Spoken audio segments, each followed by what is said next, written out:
నవరాత్రులు అంటారు. ఈ నవరాత్రుల్లో అమ్మవారి పారాయణ అతి శ్రద్ధలతో ఇక్కడ ఈ సంతోషమాత ఆలయంలో ఈ ఆఖరి రోజు కాబట్టి మనం 9 సార్లు మణిద్వీప పారాయణ ప్రోగ్రాం పెట్టినాము. దీనికి చాలా మంది మహిళలు సౌభాగ్యులు అన్ని కోలాటాలతో అంతా అమ్మవారిని ఆనందపరిచేటట్టు మాకు ఆశీస్సులు ఇచ్చేట్టు కోరుకునేటట్టు ఈ ప్రోగ్రాం నెరవేర్చినాం.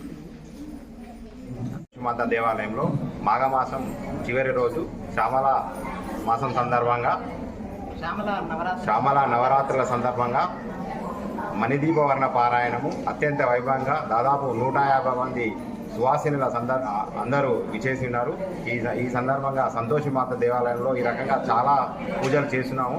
ఈ పూజకి వచ్చిన అందరికీ మా దేవాలయ కమిటీ తరఫున శుభాకాంక్షలు తెలియజేస్తా ఉన్నాము. మరి ఇదే విధంగా ప్రతి సంవత్సరం కూడా ఈ మందిరంలో పూజలు జరుగుతాయి కాబట్టి ప్రతి ఒక్కరూ ఈ అవకాశాన్ని ఉపయోగించుకొని అమ్మవారి కృపకు పాత్రలు కాగలని ప్రతి ఒక్కరికి కోరుతా ఉన్నాను.